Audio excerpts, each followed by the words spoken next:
کوئی ایک ہوگا، یا تو وہ کافر ہوگا،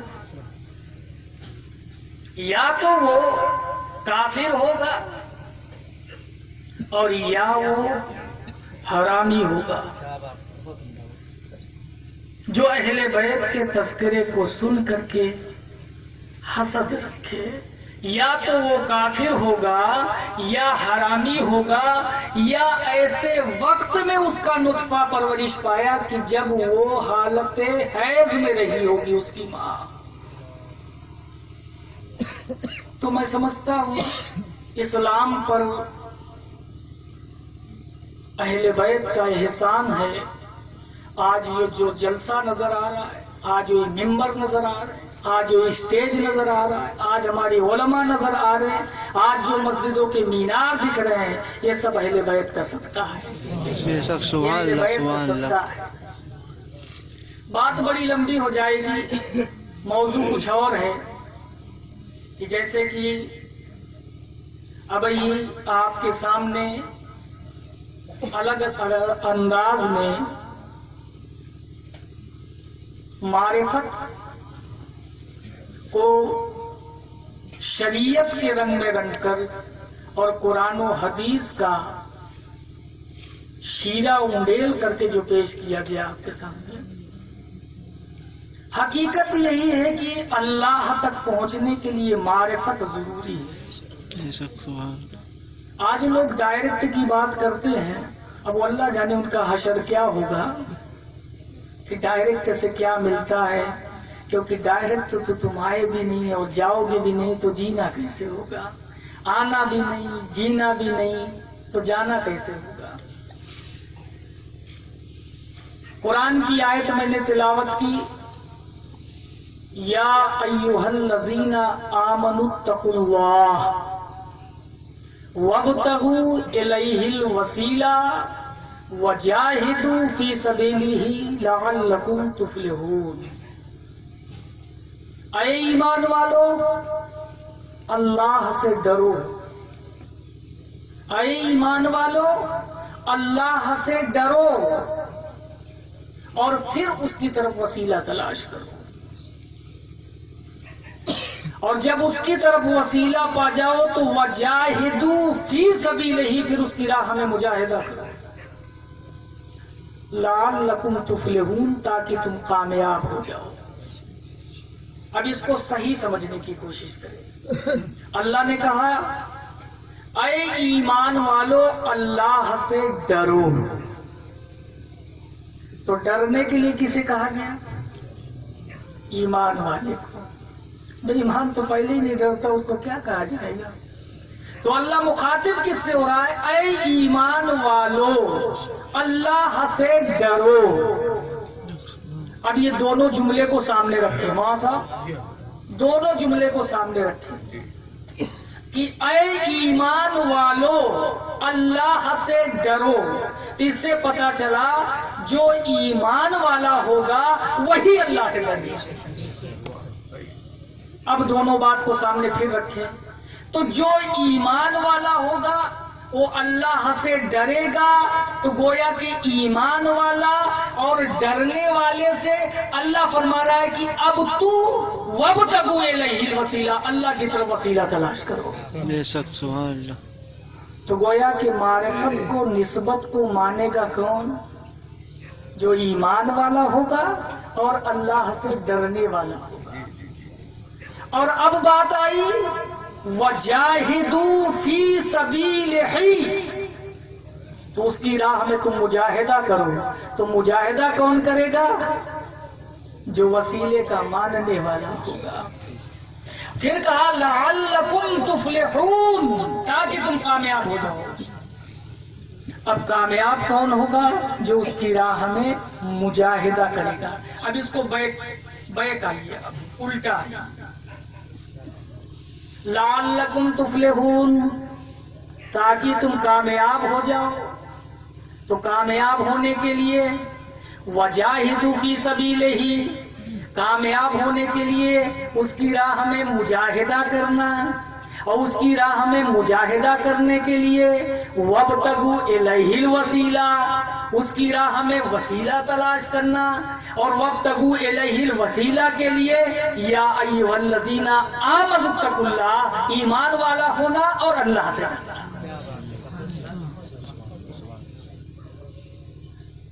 اب آج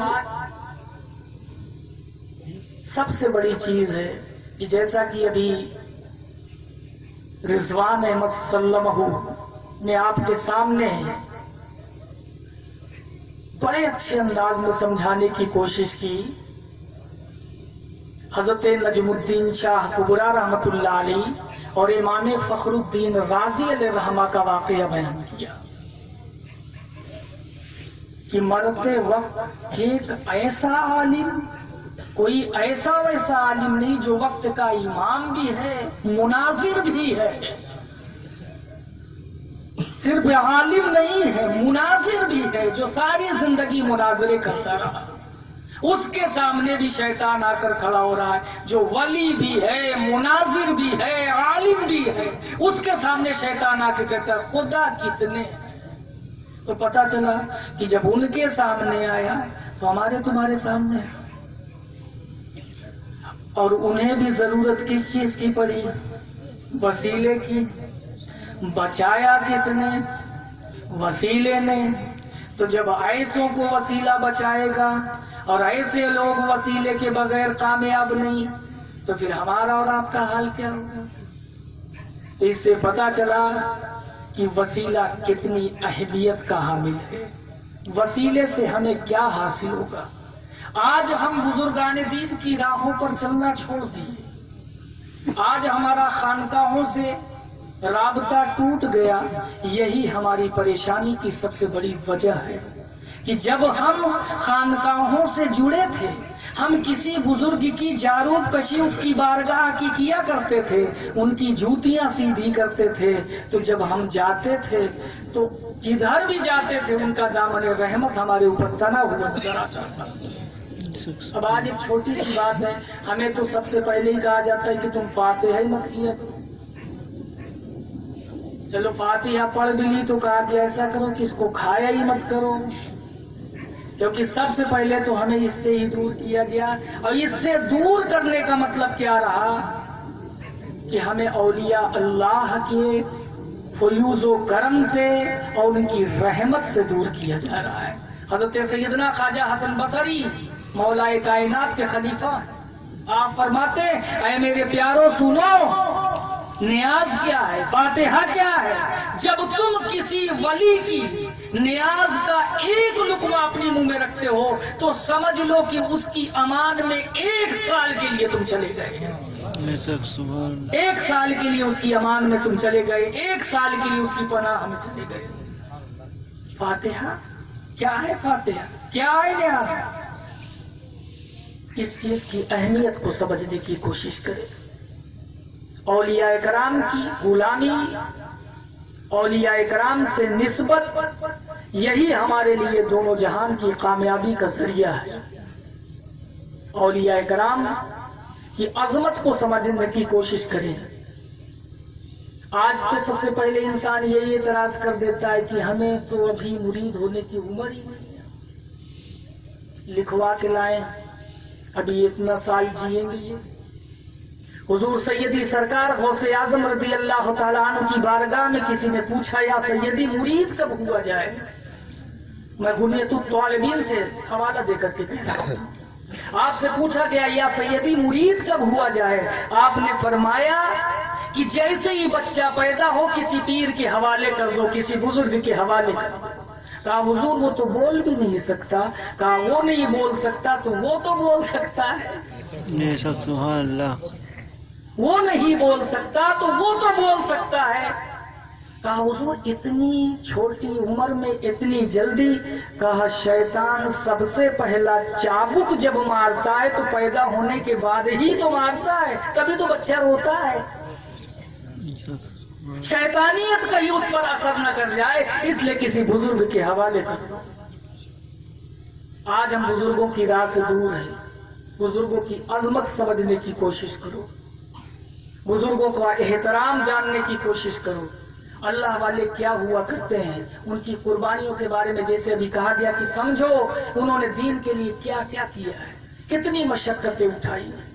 آج یہ اولیاء کرام کا کرم ہے کہ ہم ہندوستان کے اندر شان و شوکت سے جی رہے ہیں، عظمت سے جی رہے ہیں، حوصلے سے جی رہے ہیں۔ یہ صدقہ ہے اولیاء کرام کا۔ اولیاء کرام کے در سے کیا نہیں ملتا، سب کچھ ملتا ہے، لیکن پہلے مانگنے کا طریقہ ہونا چاہیے۔ اولیاء کرام کی عظمت، آج جیسے کہ لوگ کہتے ہیں نہیں بھائی فلاں ولی کو ہم مان تو لیں، ان ولیوں کو ماننے میں کیا حاصل ہوتا ہے، معاذ اللہ کہتے ہیں یہ تو مر کر کے مٹی میں مل گئے، یہ تو مردہ ہیں، ان کے پاس جانے سے کیا ملے گا، ان کی بارگاہوں میں کیا ملے گا، یہ ہے ہی کیا جو دے سکتے ہیں۔ ہمارے جیسے ایک عام انسان تھے اور ہمارے جیسے ایک عام انسان بن کر مر گئے اور ایک مٹی کے ڈھیر میں دفن ہو گئے، ان کے پاس جانے سے کیا ملتا ہے؟ آؤ ہم آپ کو لے کر چلتے ہیں۔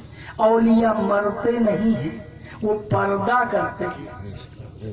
اولیاء مرتے نہیں ہیں، اولیاء پردہ کرتے ہیں۔ اب آپ کو لے کر کے چلتا ہوں، اسی اتر پردیش کے اندر آپ نے کانپور کے قریب میں ایک ضلع سنا ہوگا جس کا نام ہے اناؤ۔ کیا نام ہے؟ اناؤ سے لگا ہوا ایک قصبہ ہے صفی پور شریف۔ کیا نام؟ حضرت مخدوم شیخ صفی رحمت اللہ تعالی علیہ کا مقام ہے، آستانہ ہے۔ آپ کی بارگاہ میں آپ خانقاہ مقدسہ کے باہر بیٹھے ہوئے ہیں، ایک ضعیفہ ایک ڈبے میں تیل لے کر کے چلی جا رہی ہے، اچانک اس کو ٹھوکر لگی، وہ گری، ڈبہ گرا، تیل ڈبے کا بہہ گیا، رونے لگی۔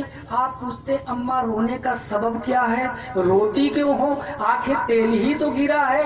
وہ بڑھیا وہ ضعیفہ کہتی ہے بیٹا میرا شوہر ختم ہو گیا، میرا شوہر ختم ہو گیا، میرا بیٹا جو ہے میری بہو کے کہنے میں ہے، وہ میری ایک نہیں سنتا، ابھی گھر پہنچوں گی تو میری بہو مجھ پر تان ملان کرے گی، مجھ پر سختیاں کرے گی، مجھے ڈانٹے گی، میں اس چیز کو یاد کر ان باتوں کو یاد کر کے رو رہی ہوں۔ آپ کو ترس آئی، آپ کو رحم آیا، تخت سے نیچے اترے، زمین پر پہنچے جہاں ڈبہ گرا تھا۔ آپ فرماتے ہیں اے زمین اس بڑھیا کا تیل واپس کر دے، اے زمین اس بڑھیا کا تیل واپس کر دے۔ کہیں زمین بھی سنتی ہے، لیکن آپ نے دوبارہ کہا اے زمین اس ضعیفہ کا تیل واپس کر دے، پھر بھی کچھ بات نہیں بنی۔ تیسری مرتبہ بھی آپ نے کہا اے زمین اس بڑھیا کا تیل واپس کر دے، کوئی بات نہیں بنی۔ جلال میں مخدوم شیخ صفی آتے ہیں اور اپنی انگلی کو زمین میں گاڑتے ہوئے فرماتے ہیں اب تو تیل واپس کر دے۔ جو ہی زمین میں انگلی کو گاڑنا تھا تیل کے فوارے نکل پڑے۔ ضعیفہ سے کہا اماں جتنا بھرنا ہے اب بھر لو، جتنا بھرنا ہے اب بھر لو۔ وہ ضعیفہ ڈبے کو پورے تیل سے بھرتی ہے، گھر کو روانہ ہوتی ہے۔ اب زمین سے انگلی نکالی، انگلی کا نکالنا ہی تھا، اندر سے آواز آتی ہے مخدوم صفی تم نے میری پیٹھ میں چھید کیا ہے، میری گود میں آؤ گے تو بدلا لوں گی۔ آپ فرماتے ہیں تیری گود میں آ نہیں،